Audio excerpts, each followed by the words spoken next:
Buenas tardes. Venga, nos vamos a ir sentando que vamos a empezar con la siguiente ponencia. Aquí tenemos a Pablo González. Pablo viene de Eleven-Path, la antigua Informática 64.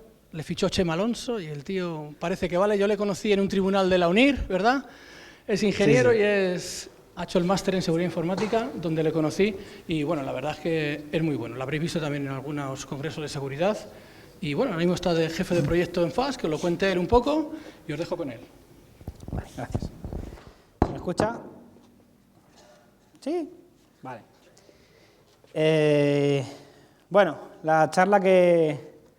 Bueno, primero, dar las gracias a la organización por contar conmigo y por permitirme poner este nombre a la charla, ¿vale? Porque, bueno, no es muy formal, ¿no?, en un ámbito académico, pero bueno, es que romper un poco la formalidad a veces para conseguir llegar más a la gente.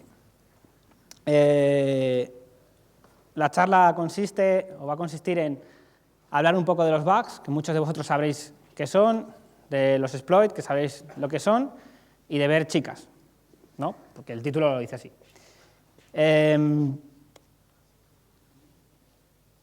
¿Quién soy? Pues como ha dicho Manuel, soy ingeniero informático, tengo un blog de seguridad con Juan Antonio Calles, que ha estado esta mañana aquí a las 10:30 o algo así. Trabajé en Informática 64 durante 4 años, sí, con Chema Alonso. En 2013 Telefónica decide comprarnos y se funda Eleven-Path, Telefónica Digital. Y soy autor de algunos libros, aprovechando que han estado por aquí, pues ya lo digo, aunque un poco tarde, ¿no?, porque se han ido. Como son Metasploit para Pentesters, Pentesting con Kali, y el último, el del sombrero, el del hacking ético. Si queréis saber más de mí, pues tenéis aquí... No está cifrado, o sea, es fácilmente... se puede codificar. Bueno, ¿de qué vamos a tratar en la charla? Pues lo que he dicho, vamos a hablar de bugs, vamos a hablar de exploits, vamos a ver unos casos reales donde los exploits funcionan en el mundo real, o sea, romper cosas, que mola un montón. Vamos a hablar del open source porque está muy de moda. Sabéis que el 2014 ha sido el año histórico del código abierto, ¿no? Si no lo sabéis, ya lo sabéis. Y vamos a hablar de las funciones inseguras y vamos a hablar de repositorios, que todos aquí alguna vez habéis hecho un apt get install, ¿sí? ¿Cuántos de aquí no han hecho nunca un apt get install? Todos lo habéis hecho, ¿no? En la asignatura de sistemas operativos, ¿no? Linux, o lo habéis hecho. Y voy a presentar una cosa que no está terminada, pero quiero que lo veáis y daros ideas, ¿vale? Una de las cosas que me dijo Manuel en su día que me llegó más adentro fue el ir a la universidad para dar ideas, ¿no? Eso es algo muy bonito, de verdad, creedme que es algo muy bonito. Entonces, yo voy a proponer una idea y vosotros la podéis recoger, investigar, hacer plugins, etcétera, etcétera. No es nada comercial, de verdad. Parece que os estoy vendiendo algo y no. Bien, ¿qué es un bug? Bueno, pues en esta viñeta podéis ver claramente lo que es un bug, ¿no? Un bug al final es un fallo de programación que se ha metido en el proceso de creación de un programa. Cuando nosotros estamos codificando un programa, pues hacemos algo que pensamos que está bien y tiene un comportamiento que no es el deseado. Es decir, ejemplo muy sencillo, calculadora. Si yo meto 2 más 2, me devuelve 4. Pero si yo meto 2 más algo extraño y vuestra calculadora no lo detecta, o sea, lo ejecuta, pues ahí puede ocurrir cualquier cosa. Eso sería un bug. Bien. ¿Qué ocurre? Que un bug puede ser algo, simplemente un fallo de programación que se queda ahí, o puede desembocar en un fallo de seguridad que dé el control de una máquina o de un sistema a un atacante. Y ahí es cuando las cosas empiezan a complicarse bastante. ¿Qué es un exploit? Pues un exploit... Bueno, ¿cuántos de vosotros se han preguntado una vez qué es un virus? ¿O cómo se hace un virus? ¿O qué es un malware? ¿Qué es un troyano? ¿Cómo se hacen? ¿Cómo se hacen? Programando, ¿no? Al final son programas igual que los que hacéis en la universidad. Exactamente igual. Lo que pasa es que el fin de ese programa es algo malicioso. Pues un exploit es igual. Es un pequeño programa que se va a aprovechar de un fallo conocido, que puede ser conocido por una persona o puede ser conocido por toda una comunidad. Cuando el fallo es público, pues se dice que si existe un exploit público, se dice que el fallo es conocido por mucha gente. El problema viene cuando el fallo es conocido solo por unos. Y el ejemplo lo tenemos el año pasado.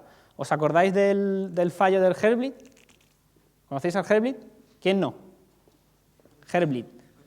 El corazón este que se desangra. Tiene hasta su propio icono, la vulnerabilidad, ¿no? Les ha dado por eso ahora. Bueno, pues este fallo lo conocía gente tan importante como Google hacía tiempo atrás. Que no digo que Google haya hecho nada, ¿eh? Encima se está grabando, o sea que, como para decirlo. Pero si hay gente que conoce fallos que te dan acceso a información sensible y no hay parche disponible, pues es algo muy grave, ¿no? Imaginaos el poder que tiene esa persona. Y existe un mercado negro donde los exploits se venden y cuestan mucho dinero, sobre todo para dispositivos móviles. Además, existe toda una cultura underground sobre eso que da mucha pasta a mucha gente. Pero bueno, pongámonos en el lado bueno de las cosas y centrémonos en que un exploit al final es un programa que se va a aprovechar de una vulnerabilidad para intentar darnos el control de un sistema o de una máquina. Y además, el exploit es la vía para ejecutar ese código arbitrario, que en las definiciones formales dicen esta vulnerabilidad permite al atacante, a un potencial atacante, ejecutar código arbitrario. Traducido al castellano sería, nos meten el exploit, ya sea remoto o local, y consiguen controlar nuestra máquina, porque consiguen ejecutar el código que ellos quieren. Y eso es lo que se llama un payload o una shellcode también, ¿vale? Son términos. Lo que vamos a ver aquí, luego en directo, son tipos de ataques, de exploits. El primero que vamos a ver, no vamos a ver todos, pero el primero que vamos a ver es un caso sobre un client-side. Es decir, aquí la víctima tiene que hacer algo. Por ejemplo, ¿cuántos de aquí usáis Java en vuestros equipos? Cuando instaláis Java, sabéis que pone lo de 3 billones, que son 3.000 millones de dispositivos que utilizan Java, etcétera, ¿no? Entonces, la mayoría de vosotros tenéis que tener Java instalado por estadística. Entonces, cuando vosotros instaláis Java y sale una vulnerabilidad de Java, realmente es algo muy grave, sobre todo una vulnerabilidad crítica. Es algo muy grave porque vosotros Java lo utilizáis sí o sí en muchos sitios. Es decir, el navegador, por ejemplo, tiene un módulo habilitado, cuando instaláis Java, que utiliza Java sin que vosotros lo sepáis. Entonces, si hay una vulnerabilidad y vosotros llegáis a una página que parece todo normal, pero esa página, cuando tú le haces la petición, te devuelve un pequeño código que tu navegador ejecuta en la parte de Java y Java es vulnerable, pues se puede realizar una explotación en remoto. ¿Sí? Y podéis pensar, joder, ¿y para qué me quieren hacer eso, no? Qué cabrones. O sea, ¿por qué quieren acceder a mi máquina? Bueno, porque existe un mercado negro también en el cual conseguir máquinas es algo muy jugoso. Entonces, imaginaos que yo tengo un exploit para Java. Todos vosotros tenéis instalado Java, porque habéis levantado la mano, así que ahora ya no vale echarse atrás. Y yo pongo aquí una página web, la cual hago que vosotros visitéis, y cuando vosotros la visitéis, yo a todos, me vais visitando, y yo a todos os voy dando un código que vuestro navegador ejecuta, sin que vosotros lo sepáis. Y yo me voy haciendo el control de todas vuestras máquinas. Pero claro, ¿para qué? Bueno, yo puedo, en ese código que estoy consiguiendo ejecutar en vuestras máquinas, conseguir ejecutar un troyano, por ejemplo. Entonces, habréis visto noticias de distribución de malware masiva en páginas web a través de la vulnerabilidad tal. Eso es. Entonces, si yo consigo distribuir malware a vuestras máquinas, lo que estoy consiguiendo es una botnet, porque tengo el poder y el control de vuestras máquinas cuando yo quiera, siempre y cuando la encendáis, claro. Y eso mola, porque tienes mucho poder. Eso diga Anonymous, ¿no? Bueno, mola. Entonces, en España, no penséis que esto es una cosa de americanos, ¿eh? En España tuvimos la botnet mariposa. ¿Cuántos de vosotros la conocéis? Bueno, pues ¿hay algún gallego en la sala? Vale, pues eran 4 gallegos que se montaron allí, no tenían grandes conocimientos de informática, pero se montaron allí, compraron un malware y lo empezaron a distribuir, y de repente se dieron cuenta de que tenían 12 millones de máquinas. 12 millones de máquinas. ¿Qué universidad tiene 12 millones de máquinas? ¿Qué empresa? Bueno, igual alguna, no sé, no creo. Al final, es mucho poder, ¿vale? Entonces, el mercado negro, fijaos que hemos empezado con una vulnerabilidad pequeña y hemos llegado a que tenemos 12 millones de máquinas. Esto es increíble. Entonces, ¿por qué tantas máquinas? Porque luego existe un mercado negro en el cual nosotros podemos vender o alquilar esas máquinas. Fijaos, estoy arrendando una máquina. Curioso. Y eso existe, ¿vale? Eso existe y está ahí fuera. Y todo parte de vulnerabilidades en el software. Todo parte de ahí. Bien. Entonces, queda muy claro, ¿no? Vosotros visitáis una página, yo os doy un código, vuestro navegador lo ejecuta, que es mi exploit.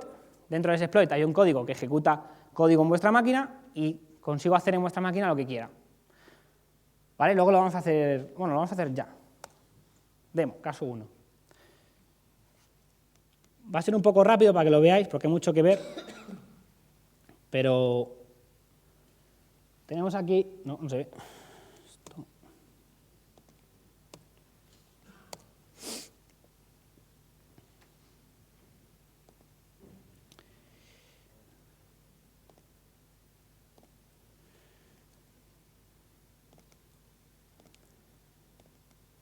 Vale, tenemos aquí un Windows 7 con un Internet Explorer, que no es el Internet Explorer 6, no penséis que es creo que es el 8 o el 9.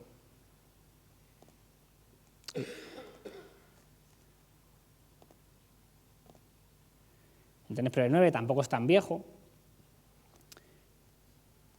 Y luego tenemos por aquí Metasploit,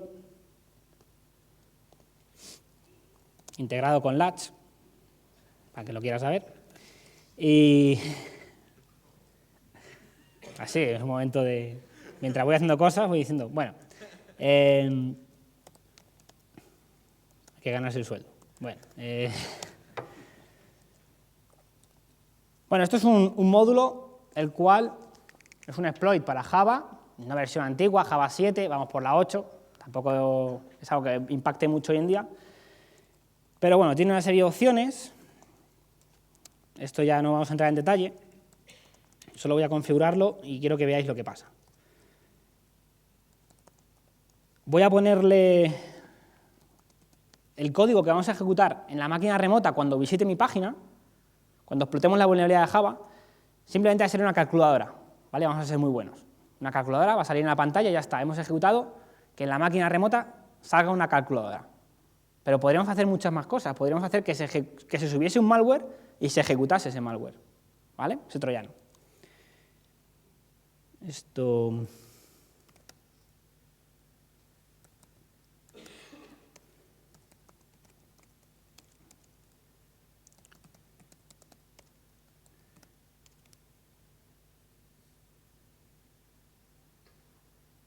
¿Habéis visto cómo verifica Latch antes de...? Bueno, luego lo enseño. Bueno, lo tenemos preparado, entonces cuando recibamos una petición a cualquier dirección IP de la máquina donde está el módulo, donde está el exploit, eso de 0000 significa que da igual, si tengo 3 interfaces, por cualquiera que me hagas una petición, yo te voy a responder con un exploit. Así de majo es el Metasploit. Entonces, voy a mirar, bueno, esta IP...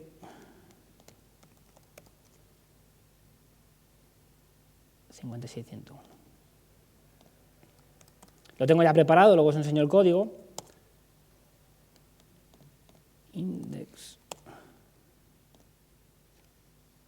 ¿Vale? ¿Veis que esto empieza a hacer cosas? Ahora vamos a ver qué hace. Y aquí de repente, veis aquí abajo, nos ha salido una calculadora. ¿Vale? Hemos visitado una página, Sí, la página podía haberme la currado un poco más, la verdad que sí. Era un phishing antiguo Apple, pero eso es otra historia. Entonces, lo que ha ocurrido es que hemos ejecutado una calculadora, porque yo tenía aquí puesto que el payload fuese de ese tipo, es decir, un payload es un código, para así decirlo, en ensamblador, más o menos, el cual está preparado para ejecutar cosas, en este caso. Podríamos haber hecho otras cosas, que me devolviese una shell, y tuviese una shell donde yo pudiese controlar esa máquina. O podría hacer que me devolviese un meterpreter, que es algo que mola mucho. El que no lo conozca, de verdad, le recomiendo que lo investigue, mola un montón un meterpreter, porque es como un troyano en memoria RAM directamente, para que yo pueda hacer ahí de todo. Entonces, queda claro que es muy fácil preparar un sitio así en Internet, conseguir que la gente visite esa página y distribuir malware. Pero lo que ha ocurrido en realidad en el mundo real es que se hackean webs, ¿no? ¿No se hackean webs diariamente? Sí, vale. Pues cuando se hackea una web, imaginaos que hackean el marca. Uy, esto queda grabado, bueno, da igual. Imaginaos que hackean el marca y llega alguien y dice, y coloca en la web de marca, a ver, el código fuente, tiene el poder para colocar esto de aquí. Es un iframe en el cual está oculto, porque el iframe no se ve, ¿vale? Tamaño 0. Y dice, a tu navegador le dice, tienes que hacer una petición a este sitio. Coño, pero a ese sitio yo no quiero ir, que ese sitio me van a lanzar un exploit contra mi navegador. Si soy vulnerable, tengo alguna vulnerabilidad, me van a poder distribuir malware, ¿sí? Pues así de fácil. Si alguien hackease el marca y hiciera esto durante un par de horas, con todas las visitas que tiene el marca, y si diese la coincidencia de que tuviésemos un 0-day de Java o algo así, tendríamos un montón de máquinas infectadas. Fácil. Existen muchas maneras más de conseguir máquinas, pero hay que ser bueno, hay que ser ético. Estos son peligros que ocurren, ¿vale? Y tenéis que tener cuidado. Cuando hay una vulnerabilidad de Java, hay una vulnerabilidad crítica de Adobe, Adobe las regala las vulnerabilidades. Entonces, tenéis que tener en claro eso para, por ejemplo, cuando hay una vulnerabilidad de Java y no hay solución, no hay un parche, pues lo que tenemos que hacer es deshabilitar el módulo de Java en el navegador para que no me puedan hacer esto. ¿Vale? Porque es desagradable que luego te vean ahí, estás en la habitación y te ven a través de la cámara, ¿no? Realmente no les interesa vernos a través de la cámara, si no es para hacernos un chantaje, lo que les interesa es controlar nuestra máquina y troyanizarla, realmente. Bueno, pasamos al siguiente ejemplo.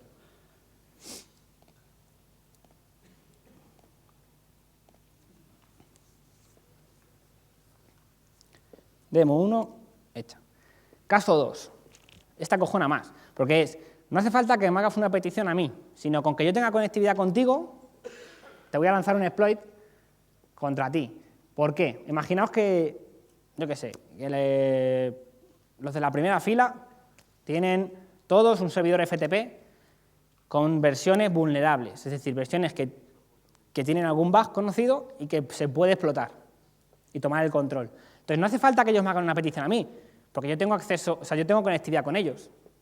Entonces yo puedo saber que ellos en el puerto 21, haciendo fingerprinting, puedo saber la versión del producto que ellos tienen en ese puerto y decir, hostia, a ver si hay para la versión, yo que sé, un FTP así conocido. ¿Conocéis el VSFTP? El de la cara sonriente de hace unos años, que tenía una backdoor. Pues ese, por ejemplo, tienen esa versión y sabéis que dices, pues esta versión es vulnerable, tiene un exploit público, yo lo cojo y ya está, se lo lanzo a esa máquina y puedo conseguir el control de esa máquina. Es así de fácil, a veces. Entonces, yo os doy a pensar, imaginaos con Sodan todas las cosas que podríais hacer, ahí lo dejo. Entonces, en este caso, lo que quiero hablar es de Shellshock. El año pasado, sabéis que fue, como he dicho antes, el año del software libre, del open source, mejor dicho. Y Shellshock fue una de las vulnerabilidades del año, o la del año, ¿no? Conseguíamos ejecutar comandos de una manera muy sencilla en un equipo. El fallo de bash y tal, ¿no? Y además afectaba a un montón de productos, porque había un montón de productos que utilizaban bash. Entonces era un problema bastante importante. Entonces, una vez explicado esto, vamos a hacer una demo con el Shellshock.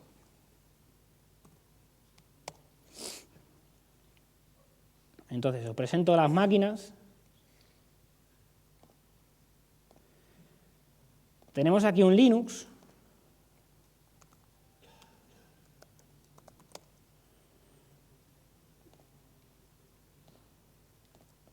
Y por aquí tenemos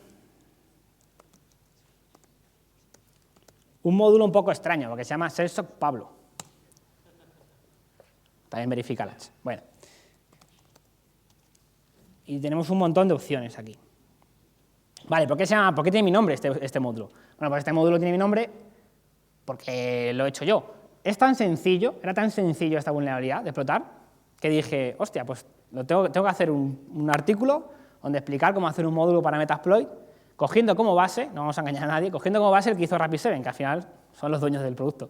Pero yo lo modifiqué de tal manera que, vale, tú puedes ejecutar comandos, pero de una manera muy curiosa, yo era capaz de mandarle un binario en base 64, subírselo a esa máquina, y como puedo ejecutar comandos, había un comando de subida de esa información, había otro comando de dame permisos para decodificarlo, pasarlo de base 64 a binario, ya una vez que está subido, otro comando que era cambiar permisos para que pueda ejecutar, y el comando de ejecutar. Eran 4 comandos que en el módulo vienen y que lo vais a ver ahora en cuanto lo lancemos.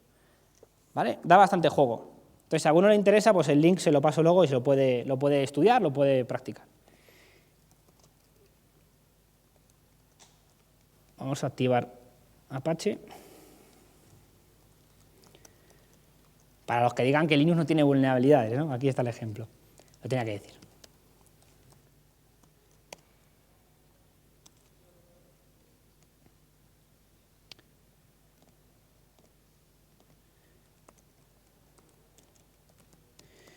Vale, para ir rápido vamos a ir directamente al recurso vulnerable.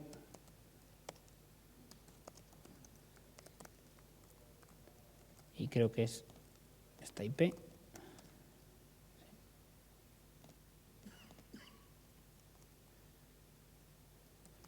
Luego tenemos aquí una variable en este módulo que se llama full, por defecto false. ¿Vale? Lo que hacemos con esto, fijaros, cuando es false, lo único que hace es pues, la orden que nosotros tengamos puesta aquí. Es decir, la orden que tenemos puesta es ejecuta este comando, ls-la, y eso es lo que ha hecho el módulo. Ha conseguido explotar la vulnerabilidad y ejecutar comando. Y el resultado es este de aquí. Bueno, pero si yo le ponía esto a true, iba a hacer 4 cosas. Voy a hacer una petición explotando la vulnerabilidad, en el cual, codificado en base 64, voy a subir un meterpreter. Es decir, primero está generado en binario, lo convierto a base 64, eso lo hace el módulo automáticamente, y lo sube al servidor vulnerable. Luego, la segunda cosa que va a hacer es decodificar eso de base 64 a binario. La tercera es, una vez que ya lo tengo en binario y sé dónde está, le doy permisos de ejecución, porque en Linux si no va a ser difícil. Y luego el cuarto es ejecutar y recibir el control de esa máquina. Entonces lo vamos a ver.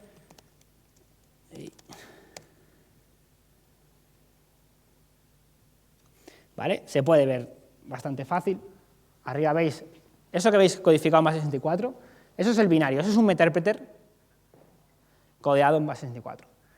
¿Vale? El comando que nosotros estamos ejecutando la primera vez es un echo en esa máquina y lo estamos volcando, fijaos la redirección, en /var, /tmp, /poc, de la máquina remota, explotando la vulnerabilidad de Shellshock. El segundo comando que ejecutamos es el de base 64 para decodificar, fijaros, y lo metemos como poc/bin. Si fuéramos ahora al Kali, veríamos que en ese directorio existe eso. El tercer comando es darle permisos de ejecución y el cuarto comando es ejecutar. Entonces, cuando hemos ejecutado el meterpreter en la máquina remota, yo lo tengo preparado para que sepa volver a casa. Y ahora mismo lo que tengo,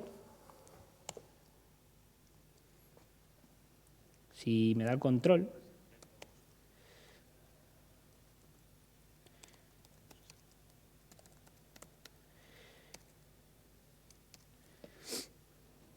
se ha quedado un poco pinzado esto.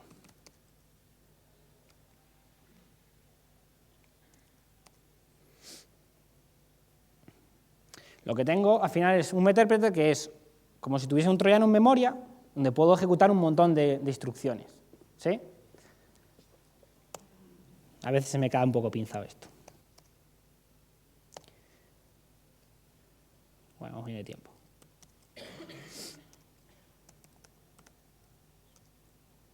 Se queda un poco pinzado. Bueno, ya sabéis.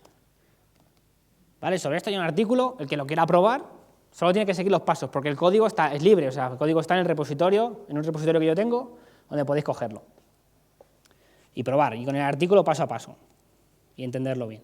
Vale, pues esto lo cerramos.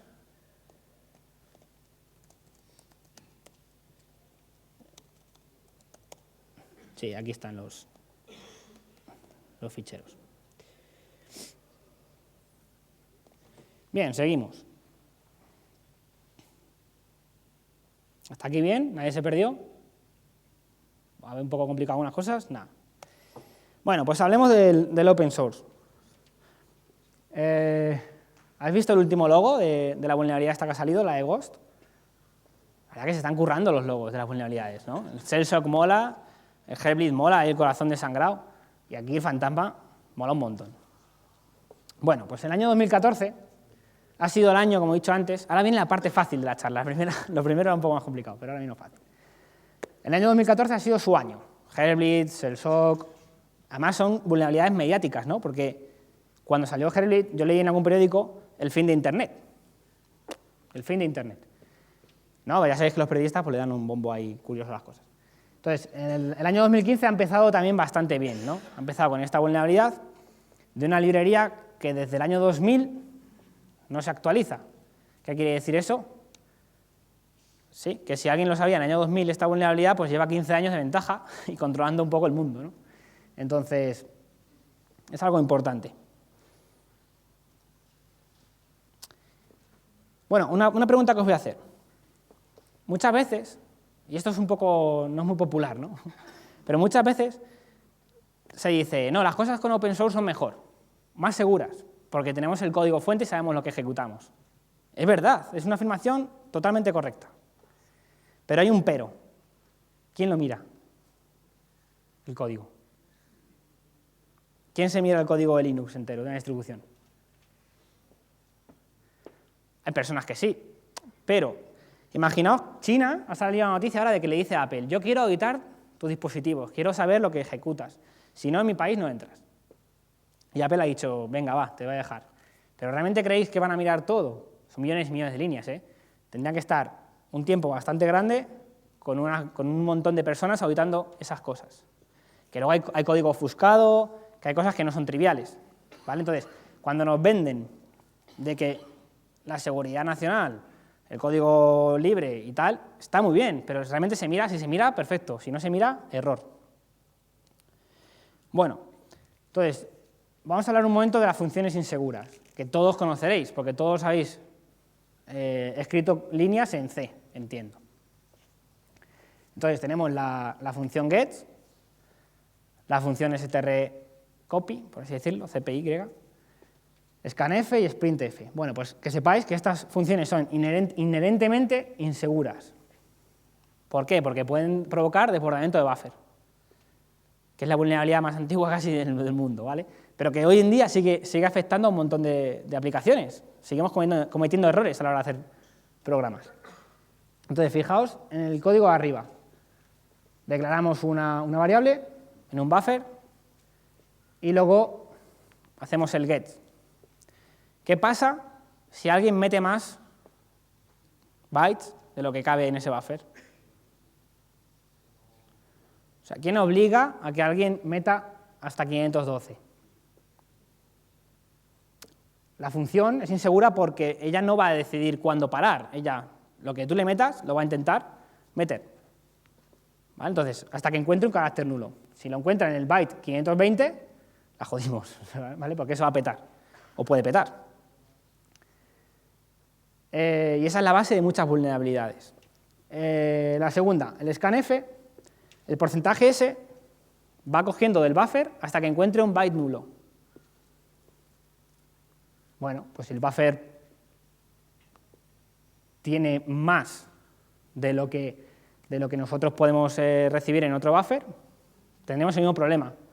Igual ocurre con sprintf, y en strcopy, pues exactamente igual. Tengo dos buffers y quiero copiar uno en otro. ¿Qué pasa si el buffer de origen es más grande que el otro? Pues tengo desbordamiento también. Son errores importantes. ¿Son reales? Sí. ¿Vale? El primero, por ejemplo, lo utilizaba el gusano Morris. Un nombre muy curioso. ¿Vale? El gusano Morris utilizaba esa función. ¿Para qué? Para hacer desbordamiento y ejecutarse en otros lados. Bien. El del strcopy estaba en ese código.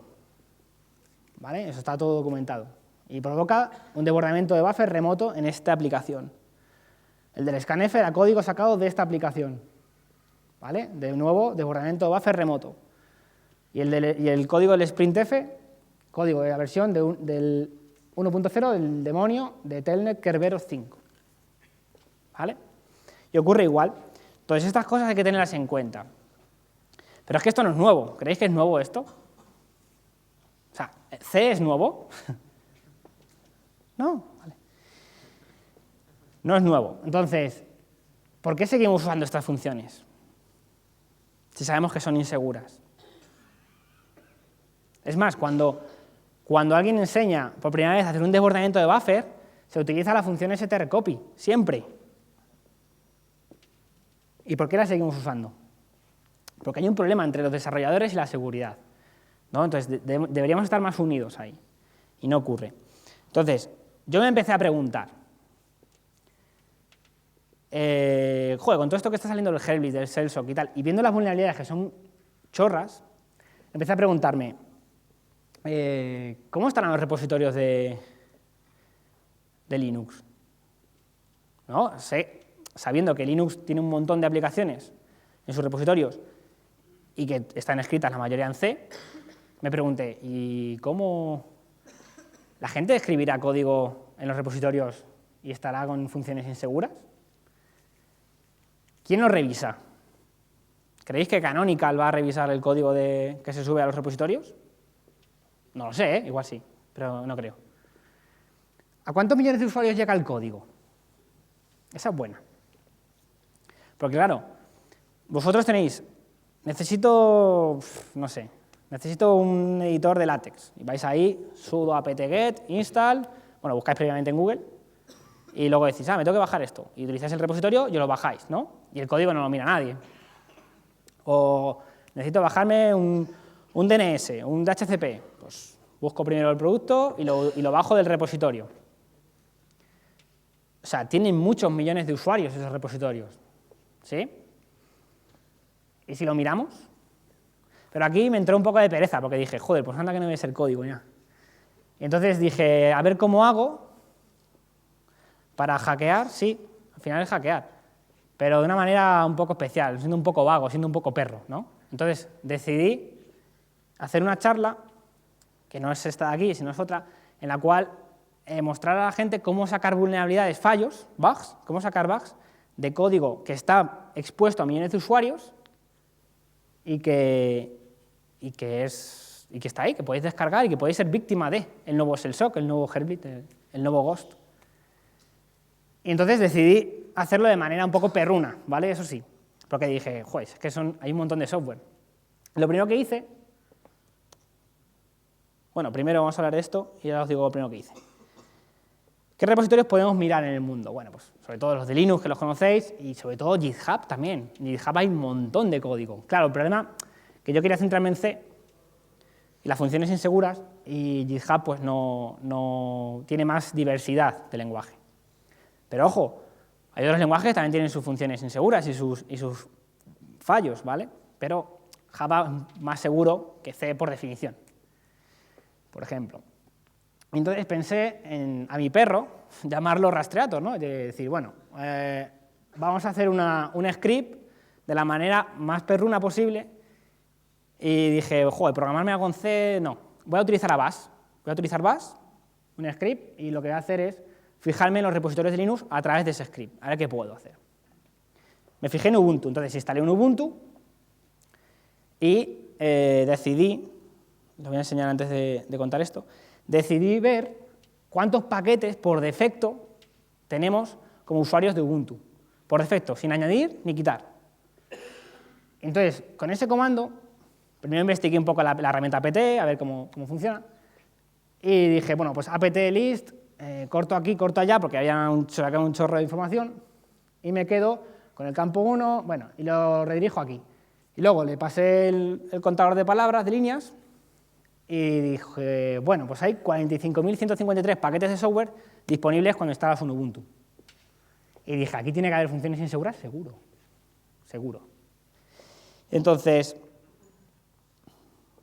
volviendo atrás, pensé en esto, dije, venga, pues voy a hacerlo de manera perruna, de verdad, o sea, yo no quería, me daba mucha pereza, dije, pero tengo que sacar estadísticas, porque esto seguro que hay chicha y se sacan bugs y se sacan cosas de la manera más tonta, que a veces es como ocurren las cosas en seguridad, de la manera más tonta te encuentras un fallo grave. Y pues se hizo un conjunto de script que poco a poco vais a ver cómo fui añadiendo cosas, no está terminado, pero vais a ver que me fueron surgiendo problemas y fui haciendo scripts. Y el punto de búsqueda es esta herramienta. Todo nace de aquí, de lo que nos da Ubuntu por defecto. En el caso de Ubuntu, si fuéramos otros sistemas, pues podríamos llevarnos esos scripts a otros sistemas. Buscamos los paquetes, 45.153, quedaros con el dato. Paso 2. Decidí hacer un script llamado down.sh. Y este script lo que hace es esto. Esto es un algoritmo al final, ¿no? Una receta de cocina. Bueno, leer el paquete del fichero en el cual yo tengo todos los paquetes de software disponibles en Ubuntu, que es del paso anterior. Leo el primer paquete. Me descargo el paquete. Me descargo el paquete con su código, ¿vale? apt-get source en vez de install, source y tal. Y nos bajamos el código. El código se baja en formato tar.gz, va comprimido. Lo descomprimo. Todo esto automáticamente, claro, yo no quiero hacer nada. Una vez que lo descomprimo, busco código en C, porque puede ser que haya software que no esté en C. Busco código C. Luego busco la función insegura que yo quiero, y si la encuentro, la llevo a un fichero dentro de mi sistema de archivos, con el nombre del paquete, donde ha aparecido. Y lo que voy guardando, porque un paquete de software puede tener un montón de código C, puede tener un montón de archivos en C. Entonces, lo que voy guardando son líneas donde se encuentra esa función, líneas y el nombre del fichero donde se encuentra esa función, para luego poder analizarlo si quiero. Entonces, una vez que hago la búsqueda de que encuentro o no encuentro, elimino el paquete. No vaya a ser que la máquina virtual donde lo he hecho se me vaya... Porque 45.000 paquetes de software son muchos megas y muchos gigas, ¿entendéis? Bien. Entonces, para que veáis lo que me costó hacer esto, os traigo el ejemplo real. Este es el código. Podéis contar, no hay muchas líneas. Y el código no es una maravilla, creedme que no. O sea, está hecho de aquella manera. Entonces, pero funciona. Entonces, voy leyendo línea a línea, hago la apt-get source, me lo descomprimo, voy buscando dentro del directorio los ficheros en C y hago la búsqueda del strcpy en este caso, solamente de esa. ¿Vale? Solamente de esa. Y luego, si fijáis abajo, hago un rm, que es, vale, una vez que lo he encontrado o no lo he encontrado, lo elimino. ¿Cuántas líneas os he mostrado? 20, 25, no había más. Vale, no había más líneas. Y eso me da, ese número de líneas me deja descargarme todos los paquetes de software, todo el código que tiene Ubuntu por defecto en su repositorio, bajármelo y analizarlo en busca de funciones inseguras. Podría añadir líneas diciendo, bueno, también quiero buscar funciones con gets, también puedo buscar funciones con scanf, puedo buscar comentarios, porque hay mucha gente que hardcodea en el código algunas cagadas importantes. Ha salido una vulnerabilidad hoy en el cual un FTP tenía usuario y contraseña hardcodeado en código, escrito ahí, que se vea bien. Entonces, y era accesible el código, que es la gracia. Resultado final. Bueno, esto no fue inmediato, claro. O sea, son gigas y gigas, y yo dejé ahí al perro, al Rastreator lo dejé ahí, y tardó pues una semana y media o así, ¿vale? Pero terminó. Era una máquina virtual también. Y no le dejaba trabajar 24 horas, que tengo que pagar la factura de la luz, entonces le dejaba unas 8 horas y en el trabajo, que paga Telefónica. Bueno, yo lo dejaba ahí. Entonces, resulta que los resultados me dieron 9.433 paquetes de software donde en sus ficheros, dentro de ese paquete, se encuentra la función insegura strcopy. Y eso mola mucho, porque dices, hostia, en el año 2015, que sabemos desde hace 30 años que esa función es insegura por naturaleza, está ahí a millones de usuarios expuesta. No significa que sea código vulnerable, pero ya os digo también que hay código vulnerable, claro. En esa cantidad de software hay mucho código vulnerable. Entonces, paso 3. Me tocó analizar el código. Es algo que no quería hacer, porque me daba mucha pereza, de verdad. Entonces dije, fui analizando un poco, así a voleo, me sonaba mucho el DNSMask, no sé si os suena, es un DNS, que también usa un DHCP y es como un plug and play, lo instalo y ya tengo un DNS rápido y es muy fácil de gestionar y tal, es bastante conocidillo. Entonces lo investigué un poco y me encontré este DHCP release y busqué un poco y dije, joder, si este strcopy, fijaos, tiene un parámetro de entrada que directamente se pasa a esa función. Dije, pues esto es vulnerable seguro, esto tiene un fallo seguro. Si yo pongo una entrada muy grande, esto va a petar. Ese programita va a petar. También encontré Hydra y ahí dije, hostia, Hydra. Mark Van Heuser, que es una persona bastante conocida en el mundo de la seguridad a nivel internacional, vino al Cybercamp de INCIBE y dije, hostia, y además lo encontré un poquito antes de que viniera al Cybercamp. Y dije, si le saco aquí un buffer overflow, mola. Pero no, el tío lo controlaba. El tío, aunque usaba esa función que es insegura, tenía antes unas comprobaciones sobre el buffer que hacían que no fuera vulnerable. Se salvó. Pero bueno, yo estuve ahí emocionado con eso y dije, si lo consigo, pues mola. Por ejemplo, la mule, también dije, pues hombre, esto, qué recuerdos, ¿no? O sea, pues igual lo pruebo y tal. Pero me daba mucha pereza al ir probando, tenía que probar 9.000 y pico tipos de software y dedicándole un esfuerzo grande, la verdad. Entonces dije, bueno, yo la idea la dejo ahí y voy a intentar avanzar un poco. Pero antes lo que hice fue compilar el fichero este del DHCP release, es decir, el primero que os he puesto, el de la derecha. Lo compilé con GCC, ¿vale? Como fijaos en el fichero, cuando yo leo el DNSMask, el fichero que me deja el rastreator, yo veo en qué fichero se encuentra la función insegura. Entonces yo descargo el código manualmente, lo compilo y ejecuto, fijaos ahí en la cuarta línea que pone abro paréntesis, Perl, y le meto 90 AES como parámetro primero, como argv1. Y no pasa nada, me dice, operación no permitida. Entonces digo, bueno, pues 90 no, le vamos a meter 900. Y ahí me dice, segmentation fault. Y ahí dije, ahí hay algo, hay un bug, ¿vale? Hay un primer bug. Pero claro, dije, como tengo que ir así, por los 9.433, no puedo. Entonces me hice un fichero de búsqueda que cambié la estrategia. Dije, vamos a seguir siendo perros. Busquemos por patrones. Busquemos por patrones. ¿Y qué quiere decir esto? Pues el script, yo le paso el patrón que quiero buscar. En este caso, quiero buscar funciones getM, es decir, funciones en C que lo que hacen es coger el valor de una variable de entorno y guardarla en una variable. Le paso el directorio donde yo he volcado todos los resultados de Rastreator, los 9.433 paquetes de software, y él me empieza a buscar, pues me dice, mira, este software, el 4digits, tiene un getM. Y además, lo está volcando directamente, lo que ponga en la variable de entorno home, lo está volcando a un strcopy. Es decir, si yo en la variable de entorno home pongo un chorizo muy grande, es altamente probable de que ese código tenga un bug. ¿Sí?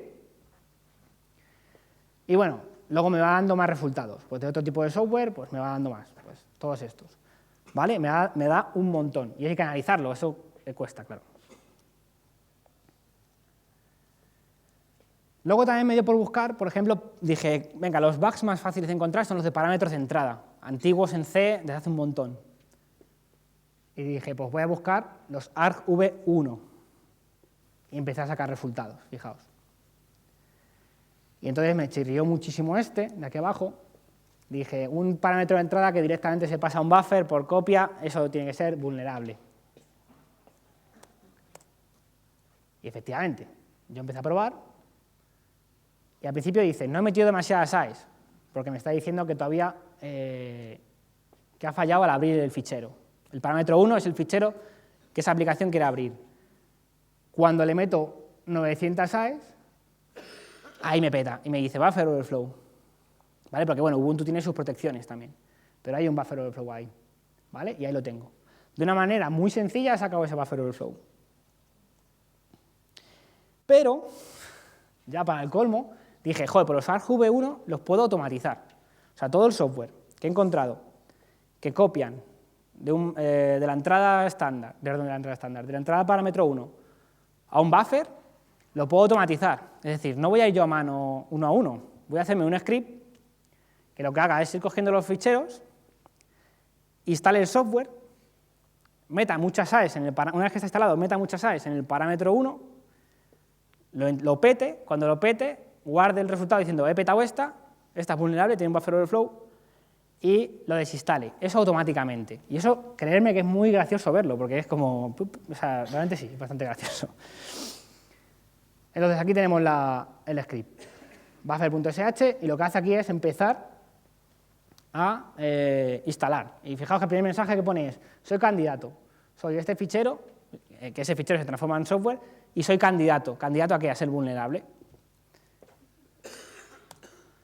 Entonces, el siguiente, por la mitad más o menos, nos encontramos con que lo peta, una vez que lo instala, lo peta.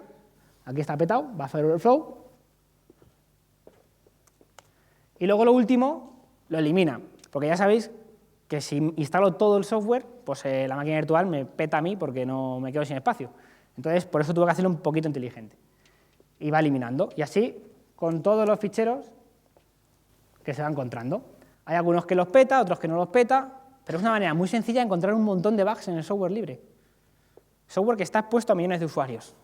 Software que uno de estos fallos podría dar pie a cosas tan potentes como las que habéis visto antes.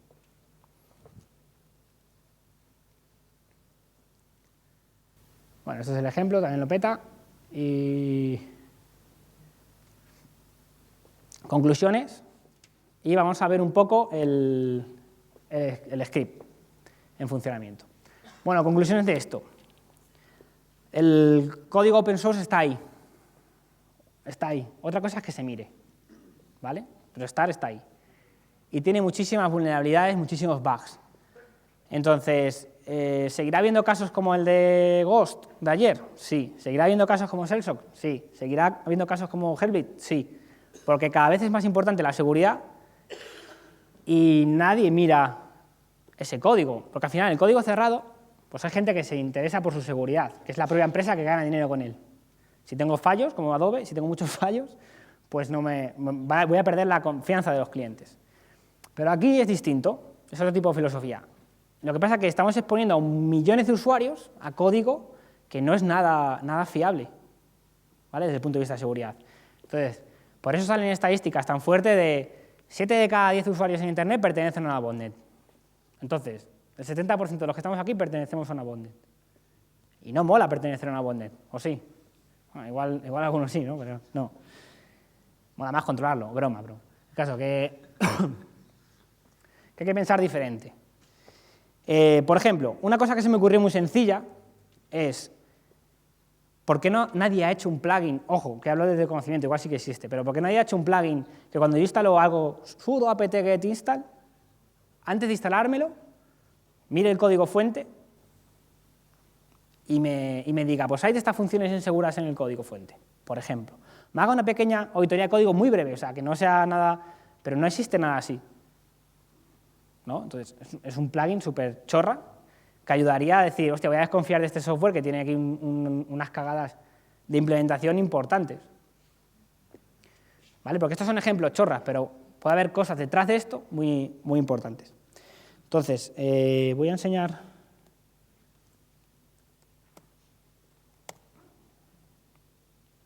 Manuel, ¿cómo vamos de tiempo? Vale.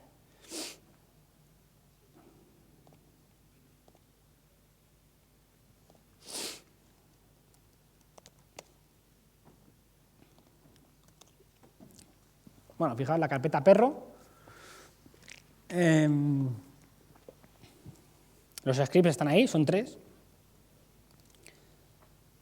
Y los resultados son los que os enseñé antes, 9433. Si entramos aquí,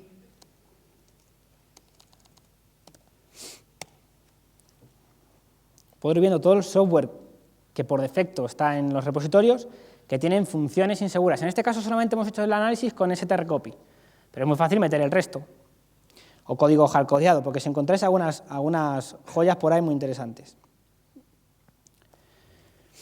Para que veáis el funcionamiento, si esto está configurado, sí.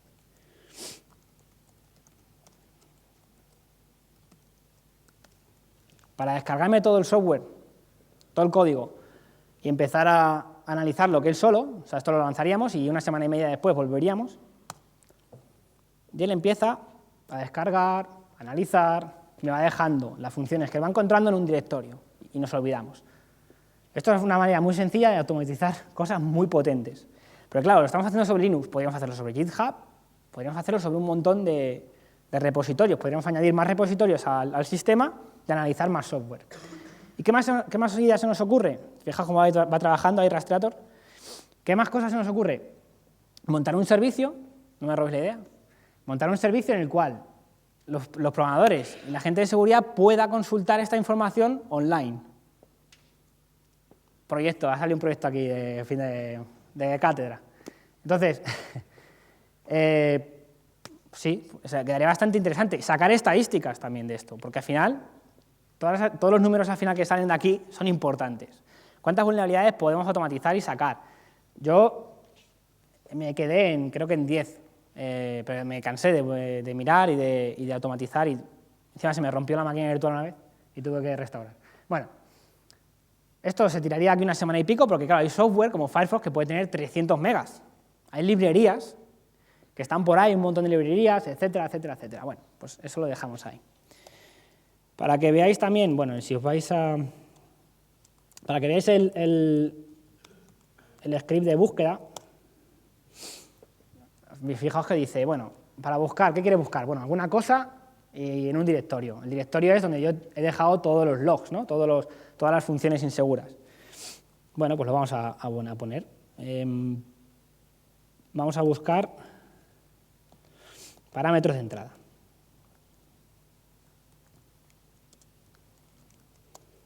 Sobre results. Y se para aquí. Y me dice, bueno, aquí hay unos, en este software hay otro, pero fijaos qué curioso, ¿no? En este software. Es un comentario y pone buffer overflow, seguridad, riesgo de seguridad. Pero no lo hardcodes, macho, porque si me das ya la pista, o sea, no... Pero sí, hay cosas, hay comentarios que tengo que aumentarlo, porque los comentarios hay muchísimas pistas sobre cosas que están ahí, públicas y, de nuevo, expuesto a millones de usuarios. ¿Vale? Bueno, pues vamos encontrando. Entonces, habría que ir probando este tipo de software o automatizándolo como hice con el script ya. Este es el más perro de todos. Que este es lo que os he dicho antes. Coge tengo tres ficheros de texto que representan a tres paquetes de software en esta carpeta, lo instala, lo peta y lo elimina.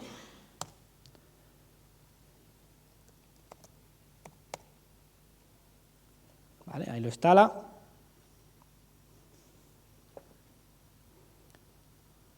Ahí lo ha petado y se queda parado. Ahí lo elimina y luego va a instalar el siguiente. O sea, bueno, yo lo he parado para que lo vierais bien, ¿vale? Ahora el bibcurset creo que era para hacer bibliografías en látex. Bueno, hay software que yo no sabía ni que existía, por supuesto. Este también lo peta, se queda parado. Luego lo elimina para no estar gastando la capacidad. Y el último, pues igual, lo peta. ¿Hay alguno de química aquí? No. Es que la última herramienta la petamos ahí con Milaes. Era una interfaz gráfica para hacer funciones, para hacer fórmulas orgánicas. Muy curiosa. ¿Vale? Te abría la interfaz gráfica, podías dibujar, pues es ahí los químicos, ¿no? Que dibujan ahí cosillas. Y nada, al pasarle un fichero muy grande, aquello petaba. Lo curioso es que no sé por qué esa aplicación estaba configurada con el bit, con el SUID. Entonces, si te peto eso así de esa manera tan sencilla, pues te puedo ejecutar código como root, parámetro de entrada. Muy fácil.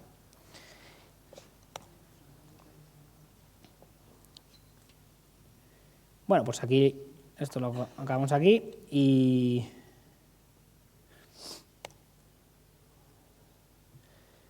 muchas gracias por la atención y espero que os haya gustado.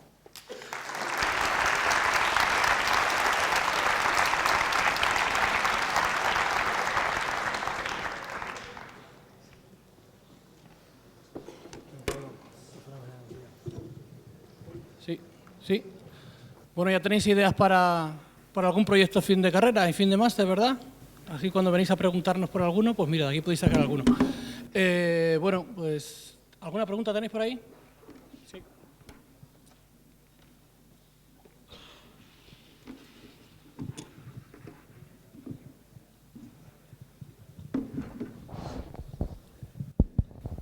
Bueno, has dicho que debido a vulnerabilidades de aplicaciones y tal, nos pueden colar código malicioso.